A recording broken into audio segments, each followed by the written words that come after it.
देवताएं चर्चा कर रहे थे कि मनुष्य की सभी इच्छाएं, सभी मनोकामनाएं पूर्ण हो जाए, ऐसी शक्ति हमारे पास है और हम चाहते हैं इन शक्तियों को हम कहीं छिपा कर रखें, क्योंकि यदि हम ये मनुष्य को दे दें तो शायद वो गलत प्रयोग करे। तो चर्चा चल रही थी, गंभीर चर्चा, कि इस शक्ति को कहाँ रखा जाए। एक देवता ने बताया कि इस शक्ति को समुद्र के नीचे छिपा कर रख दिया जाए, परंतु दूसरों ने कहा नहीं, मनुष्य वहाँ पहुँच जाएगा। किसी ने कहा ये जो चमत्कारिक शक्तियाँ हैं इनको आसमान के ऊपर छिपा दिया जाए, परंतु किसी ने कहा वहाँ भी मनुष्य पहुँच जाएगा। किसी ने कहा जंगल में किसी गुफा के अंदर इसे छिपा दो। किसी दूसरे देवता ने कहा पहाड़ी की चोटी पर कहीं इसे छिपा दो, परंतु सब ने विरोध किया और अंततः एक देवता ने कहा क्यों ना हम मनुष्य की सारी मनोकामनाएं, सारी इच्छाएं पूर्ण करने वाली इन शक्तियों को मनुष्य के मन के अंदर ही छिपा दे, क्योंकि मनुष्य का स्वभाव है भटकना। वो भटकेगा पहाड़ पर, वो भटकेगा समुद्र के गहराई में, वो भटकेगा आसमान पर, गुफाओं में, कंदरों में, परंतु अपने ही मन की गहराई में नहीं जाता। तो उन देवताओं ने फिर सारी शक्तियों को मनुष्य के अंदर छिपा दी और मनुष्य शक्तिहीन हुआ, ढूंढते रहता है कहाँ है, कहाँ है, कहाँ है। इस शास्त्र में इस जगह, उस जगह, इस जगह, कहीं तो मिल जाए, परंतु कहीं उसको मिलती नहीं। इसी शक्ति को भारत में कुंडलिनी शक्ति का नाम दिया गया है। आज तक की अव्यक्त वाणियों में और साकार मूल्यों में या फिर किसी संदेश में बाबा ने इसकी कभी कोई चर्चा नहीं की, परंतु कहीं कहीं साकार मूल्यों में एक शब्द आया है, वो सन्यासी, वो लोग 7वीं मंजिल पर पहुंचते हैं। तो ये कुंडलिनी क्या है? क्या वास्तव में ऐसे कुछ चक्र है? क्या ऐसी कुछ नाड़ियाँ है? क्या वास्तव में ऐसा कोई सांप कुंडली मारकर हमारे शरीर के अंदर बैठा है और उसकी साधना करने के बाद जागरण होता है और वो ऊपर चढ़ने लगता है और फिर सहस्त्रार में पहुंचता है और व्यक्ति एनलाइटेंड, तेजस्विता, सर्वोच्च पद को पाता है? क्या वास्तव में ऐसी कोई शक्ति है? नहीं, स्थूल शरीर में ऐसे कोई चक्र नहीं। इस कुंडलिनी शक्ति का वर्णन सबसे पहले उपनिषदों में आया, फिर तंत्र में आया और फिर बहुत सारे शास्त्रों में आया और असंख्य लोग हैं संसार के जिन्होंने इस तरह के वर्णन किए हैं। यहाँ तक कि ईस्टर्न से लेकर तो वेस्टर्न तक, पूरब पश्चिम दोनों तरफ ही वैज्ञानिकों ने बहुत सारे संशोधन किए और सब ने माना कि ऐसे चक्र इस शरीर में है, परंतु स्थूल शरीर में नहीं। उन्होंने कहा सूक्ष्म शरीर में ऐसे 7 चक्र है।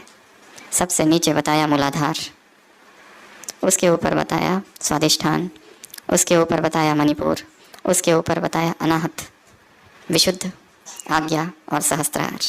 ऐसे ये 7 चक्र का वर्णन है और उनका कहना है कि मनुष्य के अंदर जो शक्ति है वो कुंडलिनी मारकर सबसे नीचे का जो चक्र है मूलाधार, उसमें बैठी है और योग के प्रयोग से, साधना से, हठ योग से, मंत्र से या शक्तिपात से या गुरु की कृपा से या परमात्मा कृपा से या कुछ साधना से या तंत्र विद्याओं से इस शक्ति को जागृत किया जा सकता है।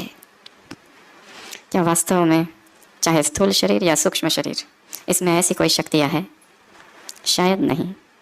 फिर ये क्या है? क्यों इनका वर्णन आया है? और यहाँ तक कि हमने कहा ऐसा शायद ही कोई फिलोसोफर होगा, कोई विचारक, कोई धर्मगुरु जिसने इसकी चर्चा नहीं की है।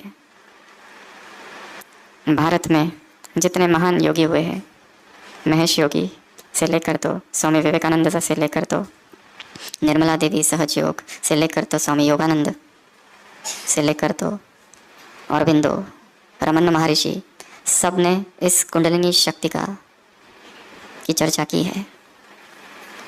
क्या है ये अवेकनिंग? क्या है ये जागरण? क्या करे? क्या ऐसी कोई शक्ति हमारे अंदर भी है? क्योंकि कहा गया है कि जब यह शक्ति जागृत हो जाती है तो मनुष्य की चेतना इतनी ऊपर उठ जाती है कि उसके जीवन में कोई प्रश्न नहीं रहते, कोई समस्या नहीं रहती। वो जो कैद में है मानसिक, उस कैद से वो मुक्त हो जाता है। व्यक्ति है शिव झवर, उसने लिखा है अपनी किताब में बिल्डिंग न्यू नेशन में कि मैं 1974 में बैठा था शिकागो में, स्वामी मुक्तानंद आए थे भारत से, जो कि कुंडलिनी जागरण करते थे, और उनका प्रवचन चालू था, बहुत बड़ी सभा थी, मैं बैठा था और उन्होंने प्रवचन चालू किया और कहा, today's topic is meditation and kundalini will start dancing with in you the moment you chant Om Namah Shivaya. उस गुरु ने कहा कि जैसे ही तुम कहोगे ओम नमः शिवाय, कुंडलिनी शक्ति तुम्हारे अंदर नाचने लगेगी। और इतना जैसे ही मैंने सुना, मैंने अपने अंदर ही बोलना चालू किया और बोलते बोलते ही मुझे ऐसा लगा शक्ति का एक प्रवाह उठ रहा है, जैसे कि कोई प्रकाश का आलोक आ गया है और मैं उसमें नहा रहा हूँ। सारी चिंताएं, सारा स्ट्रेस एकदम से नष्ट हो गया। और उन्होंने लिखा, ये पहला मुझे अनुभव हुआ।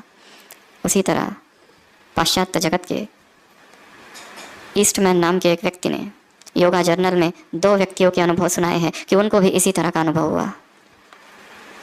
ऐसे बहुत सारे लोग हैं जिन्होंने इस तरह के अनुभव सुनाए हैं।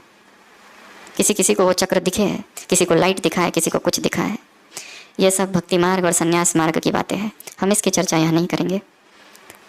परंतु क्योंकि संसार में ये सारा वर्णन है, तो ज्ञान में इनका क्या अर्थ है? क्या वास्तव में ऐसी कोई कुंडलिनी है और क्या वास्तव में ऐसा कुंडलिनी जागरण हो सकता है? कुंडलिनी अर्थात सर्प, कुंडलिनी अर्थात वृत्ताकार सर्कुलर ऑर्बिट, और ऐसे 7 चक्र बताए हैं। और उन्होंने कहा यह चक्र सूक्ष्म शरीर में है, स्थूल शरीर में नहीं है। और जो योगी जिसकी शक्ति ऊपर चली जाती है उसे ऊर्ध्वरेता योगी कहा है। जो काम ऊर्जा है वो रूपांतरित हो जाती है और ओजस में परिवर्तित हो जाती है।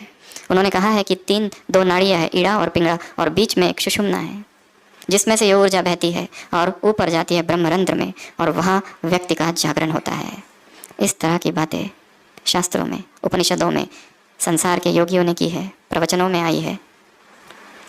यहाँ तक कि स्विस साइकियाट्रिस्ट कार्ल युंग ने अपना पेपर प्रेजेंट किया था 1936 में, साइकोलॉजी ऑफ कुंडलिनी,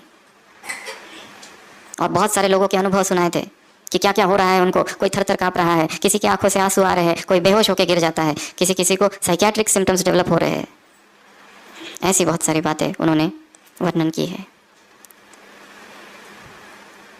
वास्तव में बाबा ने कभी चक्रों की चर्चा नहीं की, परंतु हाँ, इन चक्रों का आध्यात्मिक अर्थ जरूर है। स्थूल शरीर या सूक्ष्म शरीर दोनों में ये चक्र नहीं, ये भी मान लिया जाए तो आत्मा में ही ये सूक्ष्म पड़ते हैं चक्रों के रूप में। और जैसे जैसे हम आत्मा में ऊपर उठने लगेंगे, चेतना का आरोहण होगा। आरोहण अर्थात चढ़ना, उठना, एसेंशन। जैसे पर्वतारोहण करते हैं, पर्वत के ऊपर चढ़ना, माउंटेनियरिंग, अश्वारोहण, घोड़े के ऊपर चढ़ना, उसी तरह ये शक्ति का आरोहण होता है। जो शक्ति अंदर छिपी हुई है वो उठने लगती है।